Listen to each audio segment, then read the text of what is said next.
कृपा से ही ये भागवत जी का कार्य कृपा से ही पूरा होता है। ये भागवत जी एक बार इंद्र ने भी मन बनाया सुनने का। शुकताल में भागवत जी हो रही थी, सुखदेव भगवान भागवत सुना रहे थे। सुखदेव जी ने किसे भागवत सुनाई, आप बताओ?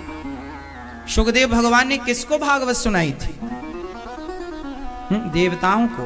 अच्छा मैया बताओ मेरी माँ, क्या खा रही हो मैया? इलायची, सौंप? अच्छा तो बताओ फिर सुखदेव भगवान ने किसको भागवत सुनाई थी? सौंप खा के बताओ, जल्दी बताओ। सुखदेव भगवान ने किसको भागवत सुनाई थी? नहीं पता? क्यों? सौंप खाई हो कुछ तो बताओ। मैया, हाँ ये मैया बताएंगी। ये पीली मैया, पीली साड़ी वाली मैया सोफे में बैठी है, बूढ़ी मैया।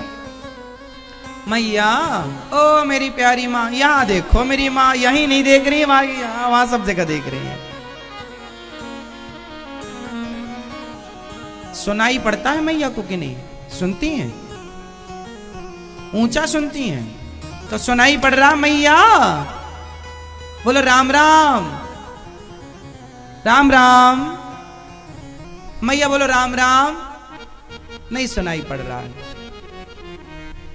अच्छा वो अपना मस्त। चलो आप बगल वाली बताओ, सुखदेव भगवान ने किसे भागवत सुनाई?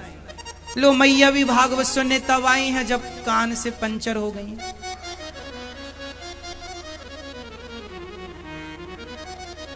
इसलिए आप लोगों से कहता हूं भागवत तब सुन लो जब कान वान ठीक ठाक रहे। अब मैया बैठी तो बढ़िया है आगे, हमें तो यही लगा कि मैया बहुत ध्यान से सुन रही है, पर अब पता लगा सुन ही नहीं रही है वो तो।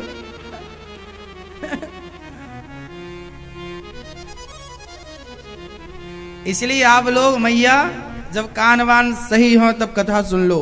एक मैया और मिल गई हमें बहुत दिन पहले, बोले गुरु मंत्र दे दो। हमने दिया गुरु मंत्र। अब हमने उन्हें मंत्र कान में बोला, बोले और जोर से बोलो महाराज। हमने और जोर से बोला, बोले और जोर से बोलो महाराज। हमने और जोर से कहा। हमने कहा मैया को सुनाई पड़ता है? तो बगल वाली ने कहा नहीं, ये तो 5 साल पहले ही बहरी हो चुकी हैं। जब बहरी हुई तब गुरु मंत्र लेने आई है। अब दो इन्हें कौन सा मंत्र दोगे?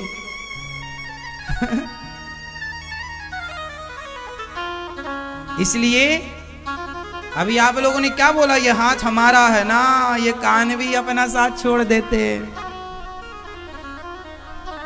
कुछ भी अपना, ये शरीर पर अपना जोर नहीं चलता। कब कान फ्यूज हो जाए, कब हाथ कमजोर पड़ जाए, कब शरीर जर्जर हो जाए। इसलिए तो सुखदेव भगवान ने किसे भागवत सुनाई? मैया, ओ मैया, ये मैया लाल मैया, ये आपको तो सुनाई पड़ता है? बोलो राम राम। मैया को सुनाई पड़ रहा है। चलो अच्छा बताओ सुखदेव भगवान ने किसे भागवत सुनाई? ना बताओगी? गुस्सा हो क्या? किसे भागवत सुनाई? परीक्षित जी को। सुखदेव भगवान ने परीक्षित जी को भागवत सुनवाई। राजा परीक्षित को कितने दिन में मरने का श्राप लगा था? 7 दिन में। राजा परीक्षित भागवत सुन रहे थे, देवता वहां आए। देवताओं ने कहा हमें भी भागवत सुनाओ। सुखदेव भगवान ने कहा कि नहीं, आप अधिकारी नहीं हैं, आप आए हैं। इंद्र बोले कि आप भागवत हमें सुनाओ और स्वर्ग का अमृत भागवत जी के बदले में परीक्षित को पिलाओ। सुखदेव भगवान बोले एवं विनिमय जाते, ये जो विनिमय का भाव है तुम्हारा वो ठीक नहीं है, अदला बदली का। भागवत के बदले आप क्या दे सकते हैं? अच्छा बताओ भागवत जी की दक्षिणा क्या है? भागवत का कोई मूल्य है क्या? ना, भागवत जी अनमोल हैं। ज्ञान का कोई मूल्य नहीं होता, ज्ञान तो अनमोल होता है। सुखदेव भगवान ने जो भागवत सुनाई उसके बदले में देवराज इंद्र ने स्वर्ग का अमृत रख दिया।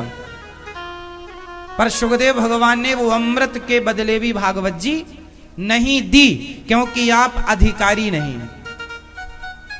भागवत सुनने का जो अधिकारी है उसे तो भागवत मिलनी चाहिए, पर भागवत का जो अधिकारी नहीं है, भागवत पैसों से नहीं मिलती मेरी मां। पैसे इस धरती में किसी के पास इतने हैं ही नहीं कि वो पैसों से भागवत जी को खरीद सकें, क्योंकि ये बिकाऊ विषय ही नहीं है।